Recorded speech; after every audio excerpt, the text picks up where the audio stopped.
menurut kalian kerja di Jepang itu susah atau gampang? Ayo, apa? Gampang? No guys, big no. Kerja di Jepang itu susah dan juga sangat berat loh, percaya nggak percaya ya. Nah, buat teman-teman di sini apalagi yang mungkin kalian belum tahu 5 hal yang bakal aku share ini, jangan pernah coba-coba buat kerja di Jepang. Terlebih kalau kalian sekarang baru lulus SMA atau SMK, terus bahasa Jepang kalian masih dari nol banget, dimana kalian belum ngerti hiragana katakana sama sekali. Wah, jangan coba-coba ya guys.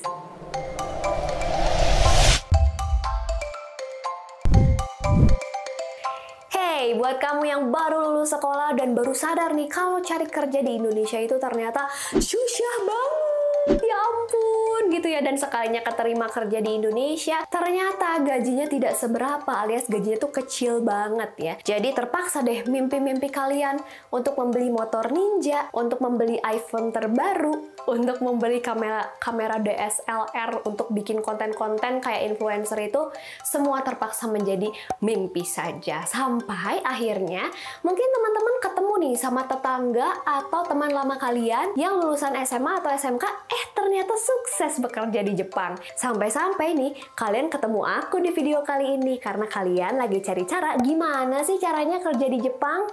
Tenang guys, aku kasih tahu ya, ke Jepang doang mah gampang. Syaratnya cuma satu kok, asalkan kamu punya paspor aja. Iya dong, kalau kamu nggak punya paspor mana bisa kamu masuk ke sana, ya kan? Nah, setelah kamu punya paspor, baru deh kamu tentuin kamu tuh ke Jepang mau ngapain sih. Yang pertama, misalnya ke sana tuh mau jalan-jalan. Oke, kalau ke sana mau jalan-jalan berarti harus punya ongkos, iya dong.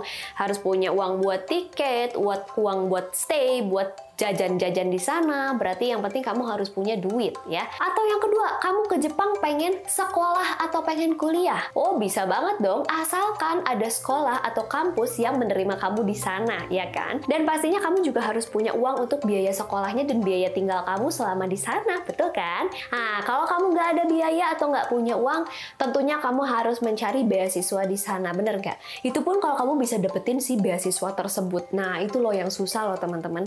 Atau mungkin tujuan kamu ke Jepang tuh tujuan yang ketiga ini nih, traveling sambil sekolah di Jepang. Wah, yang ini menarik loh teman-teman.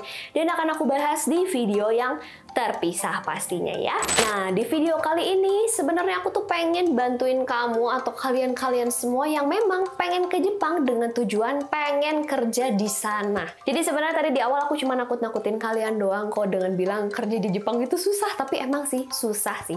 Cuman kalau ke sana untuk kerja itu tuh gampang banget. Syaratnya satu, yang penting di sana ada perusahaan atau kantor yang mau nerima kalian. Itu aja sih guys. Itu memang yang bikin susah.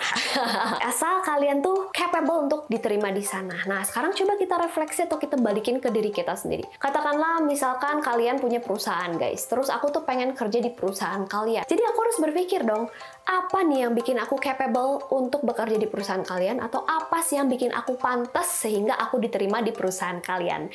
Nah, pokoknya intinya video kali ini tuh berisi 5 hal berkaitan dengan hal tersebut. Jadi bagaimana sih kerja di sana itu seperti apa sih? Makanya buat teman-teman yang pengen kerja di Jepang, pastikan kalian tontonin video kali ini sampai selesai. Kita akan mulai dari hal yang pertama.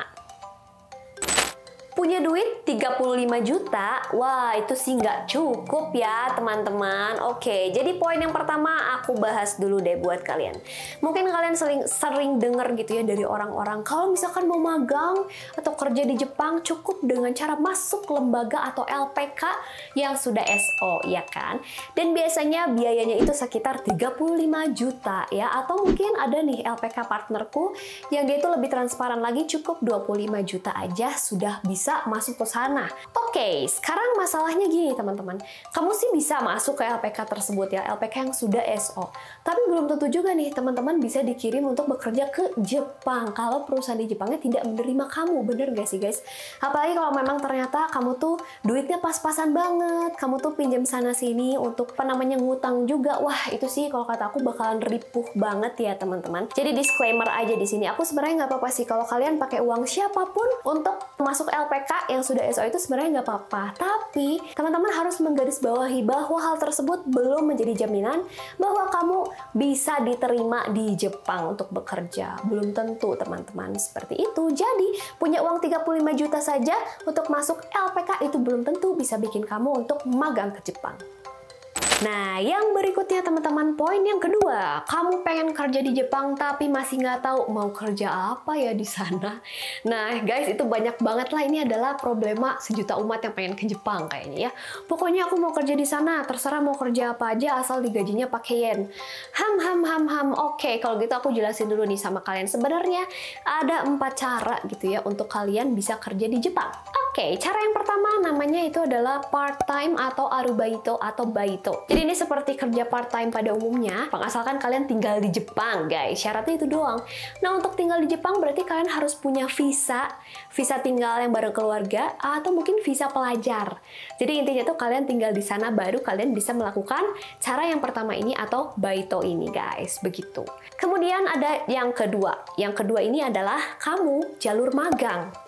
Oke, dan kalau kalian mau kerja di Jepang, jalur magang ini berarti seperti yang poin awal di atas tadi aku udah jelasin, kalian harus masuk LPK yang sudah SO. Gitu, karena hanya LPK SO ini yang bisa memberangkatkan kalian untuk pergi ke Jepang ya. Nah, kalau ini mah sebenarnya buta huruf juga nggak apa-apa guys, itu masih bisa-bisa aja. Tapi yang namanya LPK, mereka tuh nggak mau merusak reputasi mereka dengan mengirimkan orang yang masih buta huruf atau nggak bisa bahasa Jepang sama sekali, ya kan? Jadi istilahnya minimal kalian emang udah harus ngerti lah, harus punya sertifikat N4 juga guys. Yang penting basic bahasa Jepang tuh udah bisa. Baru ketika kalian masuk LPK SO ini, kalian bisa diberangkatkan ke Jepang. Nah, asalkan kalian tahu aja ya, kalau misalkan LPK SO itu mereka tuh dapat uang tambahan dari teman-teman yang dikirimkan ke Jepang. Jadi istilahnya semakin banyak orang-orang yang mereka kirimkan ke Jepang, semakin banyak juga kanrihi atau fee management yang mereka terima dari setiap orang yang diberangkatkan. So, kalau misalkan teman-teman di sini sibuk ngutang sana-sini untuk masuk LPK yang sudah SO tapi kalian masih nol, buat apa juga ya? Kayaknya LPK-nya juga mikir-mikir dulu gitu ya guys. Nah, selain jalur magang, ada lagi nih jalur kerja lainnya, yaitu menggunakan visa Tokte Gino alias Specified Skill Worker atau SSW. Apa sih kak kerjanya kalau yang melewati visa Tokte Gino ini? Kerjanya sama dengan kuli. Ya. Jadi syaratnya apa nih kalau untuk bisa menjadi kuli di Jepang melalui visa Tokte Gino ini? Syaratnya kalian harus memiliki salah satu antara sertifikat JLPTN 4 atau JFTA 2 dan memiliki salah satu sertifikat keahlian SSW yang pernah Manda bahas di video yang ini guys. Karena sekarang sudah ada yang namanya visa Tokte Gino. Nah, cara yang keempat atau cara yang terakhir adalah kamu kerja sebagai profesional di Jepang ya. Jadi kamu ini kerjanya dengan working visa. Teman-teman ini keren banget loh. Jadi syaratnya juga pastinya lebih kompleks ya. Jadi teman-teman minimal lulusan D3 atau S1, di mana kalian juga harus memiliki kemampuan bahasa Jepang minimal N3. Lebih bagus lagi kalau sudah punya N2 deh teman-teman ya. Nah, kalau ini mah udah deh, kalian tinggal cari perusahaan yang akan menggaji kalian secara profesional aja ya, sesuai dengan pekerjaan kalian. Yang jelas pekerjaan yang misalkan kalian pilih di sana itu harus sesuai dengan yang ada di ijazah kalian, ya dong. Nah, intinya kalau kamu sudah punya itu, kamu termasuk ke dalam golongan itu, terus kamu punya skill bahasa Jepang yang minimal N2, udah deh guys, langsung aja kontak aku bakalan bantuin kalian untuk cariin satu perusahaan di Jepang yang mau nerima kalian dan membayar kalian sebagai profesional di Jepang. Nah, berikutnya teman-teman, hal ketiga yang bisa aku bahas adalah teman-teman yang pengen kerja di Jepang, kerja apa aja bolehlah asal dibayarnya pakai yen. Waduh guys, hilangin deh mindset seperti ini, karena menurut aku ini bener-bener mindset yang berbahaya banget. Kalau teman-teman ketahuan punya mindset seperti ini, kalian tuh bisa dimanfaatkan sama oknum-oknum yang gak bertanggung jawab ya, yang bisanya mereka mungkin cuma morotin duit kamu loh teman-teman, ya kan? Jadi kamu nanti hasil gadain sertifikat rumah, hasil jual kebun, hasil ngutang sana-sini, itu ujung-ujungnya tuh habis nggak berarti, cuma dimanfaatin doang sama oknum-oknum tersebut, sebari kamu tuh nggak diberangkatin ke Jepang. Makanya kalau Manda boleh bilang di sini, sini kamu harus lebih spesifik lagi, lebih detail lagi. Kamu tuh ke Jepang tuh mau ngapain sih? Mau kerjanya tuh jalur apa sih? Mau sebagai apa sih? Mungkin kamu juga udah ada kepengen dari dalam diri pengennya seperti apa. Nah, jadi jangan males buat cari informasi, ya kan? Kamu tanya ke Google juga, pasti Google jawab untuk kamu, ya kan? Apa yang pengen kamu cari di Jepang, kamu pengen sebagai apa? Atau cari di YouTube, mungkin video ini juga bakal keluar di rekomendasi kalian. Nah, jangan malas teman-teman untuk cari informasi karena itu akan berguna banget daripada nanti kalian dimanfaatin sama oknum-oknum seperti itu. Nah, ini ada kasus juga nih, mungkin orang-orang yang kerja di sana pulang ke Indonesia bawa uang ratusan juta, kemudian habis dalam waktu berapa bulan, ya nggak sih guys? Kerja di sana dengan gaji minimal 10 juta. Kemudian pulang nih ke Indonesia, ketika cari kerja di sini gajinya hanya gaji UMR, kemudian ada gengsi, jadinya cari cara nih untuk balik lagi ke Jepang, pengen kerja di sana lagi gitu teman-teman. Jadi intinya kalau ngomongin duit yang banyak, sebenarnya itu kalau kalian nggak tahu cara mengelolanya sama aja bohong sih, pasti habis ratusan juta saja, pasti habis gitu teman-teman. Jadi intinya kalian harus lebih bisa juga ngelola uang dan juga kalian harus mikirin banget konsep kalian ke Jepang itu pengen seperti apa. Ingat ya, jangan sampai kalian dimanfaatkan sama oknum-oknum yang tidak bertanggung jawab ini. Apalagi kalau kalian dikirimin ke Jepang sebagai pekerja yang ilegal. Waduh, jangan sampai deh guys. Ingat-ingat ya pesan aku. Oke, kita langsung masuk aja ke hal keempat ya teman-teman. Jadi hal berikutnya yang harus aku kasih tahu kalian adalah jangan masuk ke lembaga manapun sebelum kalian punya sertifikat N4 ya. Oke, jadi sebenarnya ini adalah saran personal aja dari aku ya teman-teman, bener-bener pribadi dari aku buat kalian. Sebenarnya nggak apa-apa sih kalau kalian mau masuk LPK atau lembaga ya, lembaga pengiriman, asalkan kalian yakin lembaga tersebut sudah SO.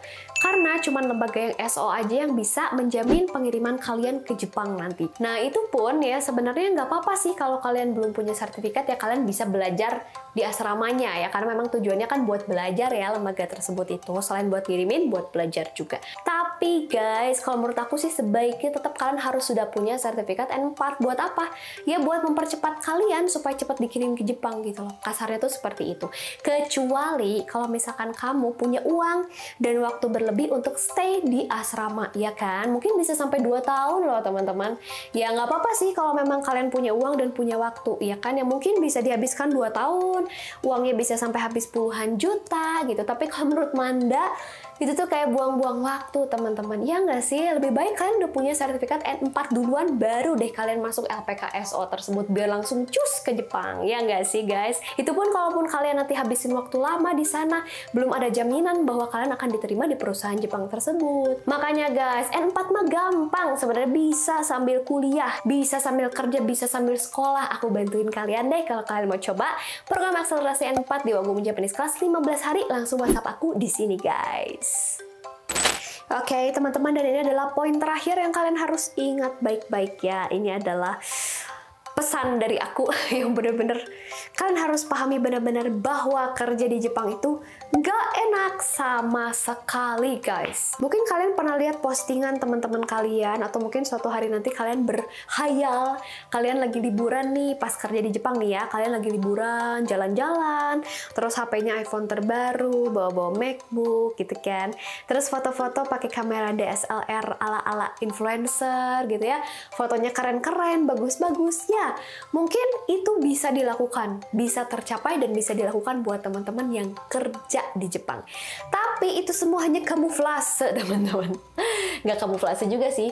Ya itu tuh sebenarnya hanya ketika mereka sedang berlibur. Tapi tahu nggak kalau mereka lagi kerja seperti apa? Nah itu loh teman-teman yang harus kalian kulik-kulik lagi intinya ya. Ya beginilah intinya, kalau hidup di Jepang mah enak banget ya. Yang namanya hidup di Jepang, asalkan kalian punya uang dan punya waktu untuk explore, itu tuh sangat menyenangkan dan sangat enak banget. Tapi yang namanya kerja di Jepang, waduh, bedain ya hidup di Jepang dengan kerja di Jepang. Nah, kalau kerja di Jepang itu bener-bener gak ada enak-enaknya sama sekali guys. Kalian harus tahu itu ya. Mending lah kalau misalkan kamu kerja sesuai dengan passion atau hobi kamu, mending ya.